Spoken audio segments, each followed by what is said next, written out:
We have heard many stories about Moses, the prophet who led the Israelites out of slavery in Egypt and received the 10 Commandments on Mount Sinai. But have you ever wondered how he became who he was? Today we will explore how Moses went from an ordinary baby to an extraordinary prophet. Ready? Let's go.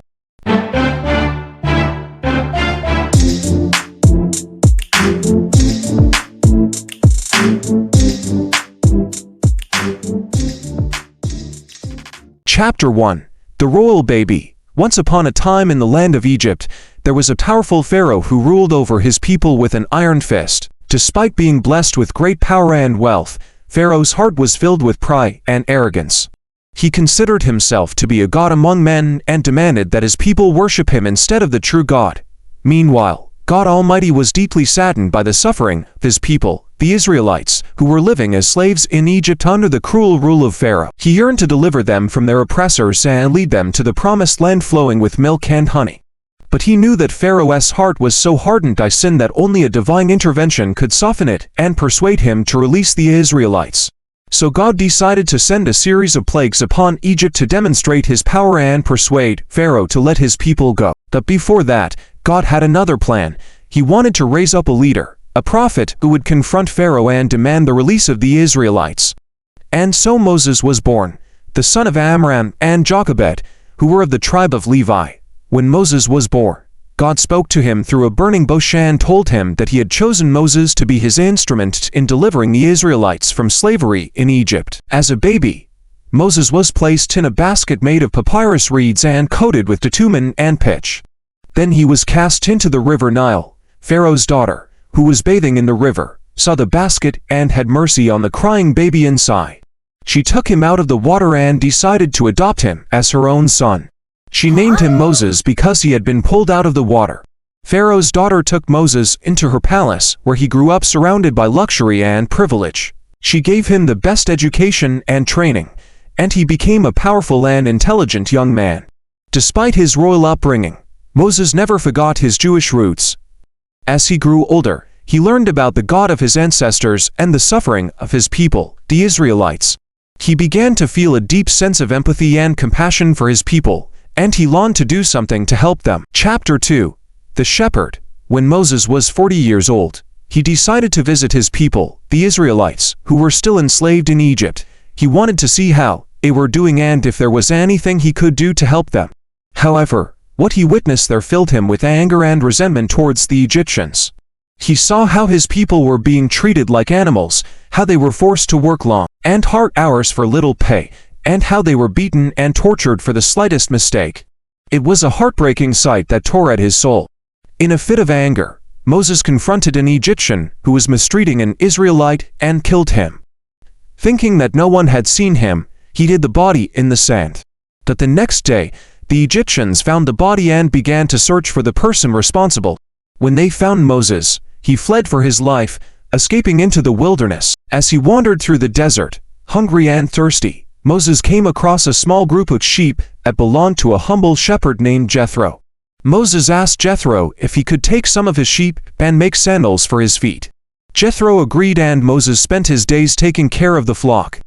While Moses was tending to the sheep, God appeared to him in the form of a burning bush that was not consumed by flames. God called out to Moses and told him to take off his sandals because he was standing on holy ground. Then God revealed to him his plan to deliver the Israelites from slavery in Egypt and asked Moses to be his messenger. At first, Moses was hesitant to accept the task. He was afraid and unsure if he could do what God had asked of him. But God reassured him, promising to be with him and help him every step of the way. He also gave Moses a staff that would perform miracles as a sign of his authority. Moses spent the next 40 years as a shepherd, getting ready for his mission to free the Israelites from slavery. During this time, he grew in wisdom and faith, learning how to trust in God and rely on his strength.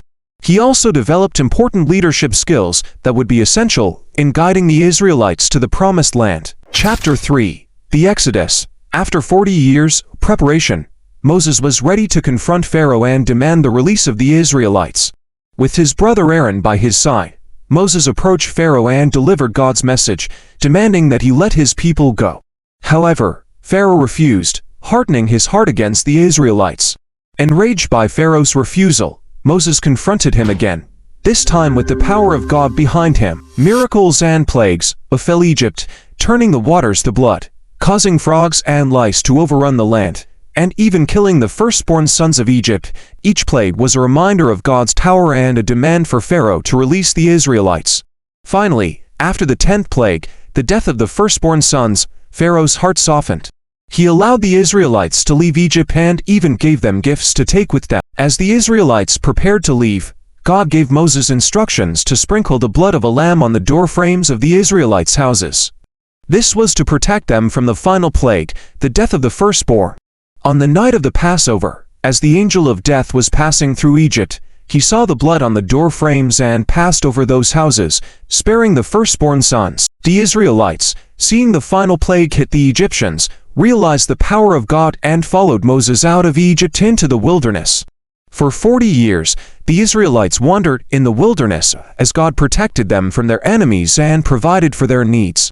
During this time, Moses led his people, providing guidance and comfort when they were afraid or tempted to give up. Eventually, the Israelites reached the promised land, Canaan, and Moses led them into victory over their enemies. Before entering the promised land, however, Moses was told that he would not be allowed to enter because he had not fully trusted in God during the exodus from Egypt. Instead, his successor, Joshua, would lead the Israelites into the promised land. Although Moses did not get to see the promised land, he knew that he had fulfilled his mission. He had led his people out of slavery and into freedom. He had shown them the power of God and guided them in their journey.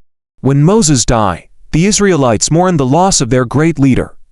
They knew that they would not find another prophet like him, someone who had such a close relationship with God and was able to lead them through so much hardship and suffering.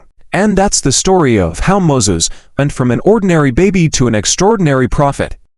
Thank you for watching. See you tomorrow.